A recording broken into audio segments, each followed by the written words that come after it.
After the anti-distracted driving law got deferred when it was first implemented in May, the Department of Transportation revised the implementing rules and regulations, or the IRR, of the said law and has released the updated version. With the issuance of the revised IRR, the anti-distracted driving law has officially taken effect recently. The Republic Act 10913, also known as the Anti-Distracted Driving Law, has taken effect shortly after the DOTR released the revised Implementing Rules and Regulations, or the IRR. The said law prohibits drivers of motor vehicles from holding and using mobile communication devices and electronic entertainment gadgets that could distract them from driving. Land transport agencies in the country stress the importance of the anti-distracted driving law in the country, as a large number of recorded accidents involved motor vehicles. Ang ating pong Kongreso ang nagpasa ng batas na ito at kami lang po ay napag-uutusan na i-enforce ito. And we welcome this because we know of the noble purpose. It is to prevent accidents and the loss of lives. If we will be able to save just one life by enforcing this law, and okay lang po yun. But if we'll be able to save hundreds of lives, just as what Goddess presented to us earlier, napakabuti nga po na kailangan i-enforce na itong batas na ito.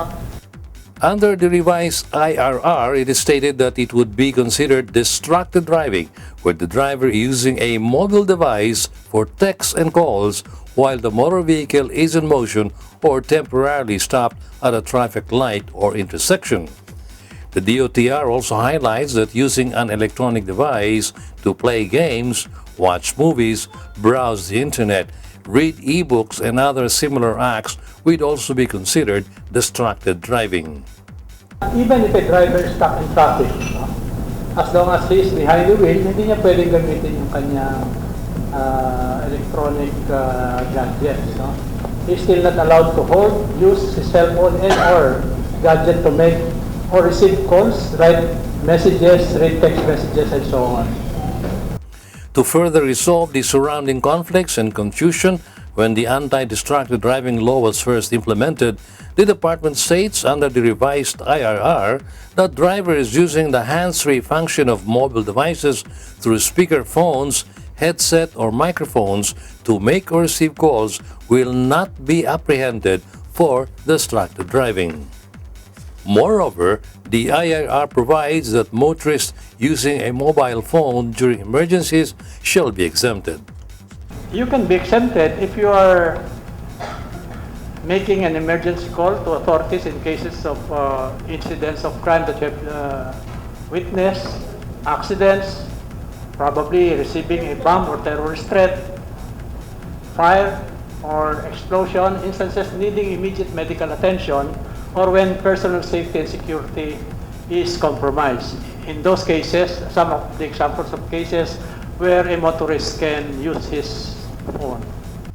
The DOTR highlights that provisions of the IRR also apply to agricultural machineries as well as construction equipment when operated or driven in public thoroughfares, highways, or streets. Yung pong mga wagons, carriages, or carts na hinihila po ng, for example, ng kalabaw or ng animal, hindi naman po ito absolutely pinagbabawal. Covered lang po sila ng batas pag lumabas po sila sa ating mga public streets. Motorists who violate any of the provisions of the IRR shall pay a fine of 5,000 pesos for the first offense, 10,000 for the second, 15,000, and suspension of driver's license for 3 months for the third, and 20,000 pesos and revocation of driver's license for fourth offense. Operators and owners of public utility vehicles shall be held liable for the violations committed by their drivers. The Metropolitan Manila Development Authority, Philippine National Police, and other concerned government agencies are responsible for the enforcement of the anti-distracted driving law. As far as the settling the violation, of course, when you're accosted, you're apprehended, you're issued in the case of LTO or Highway Patrol, you're issued a TOP. And your license is going to be confiscated, and you can redeem the license at any LTO office. And as far as possible, as much as possible sa nearest LTO office para hindi naman madagdagan yung inconvenience. But for violators apprehended by local government units enforcers, they may settle their violation in the respective city or municipal halls. I understand violators cited by MMDA have the option to pay the fine or the penalty sa Metrobank or Bayad Center within 7 days after they are issued the tickets. And also, violators may also pay their fines sa MMDA main office in Guadalupe, Makati. Caution lang na violators are not supposed to pay the fine doon sa apprehending officer mismo. According to the land transport agencies and other relevant departments, as well as private agencies, a nationwide public information campaign will be conducted within 6 months from the effectivity of the IRR.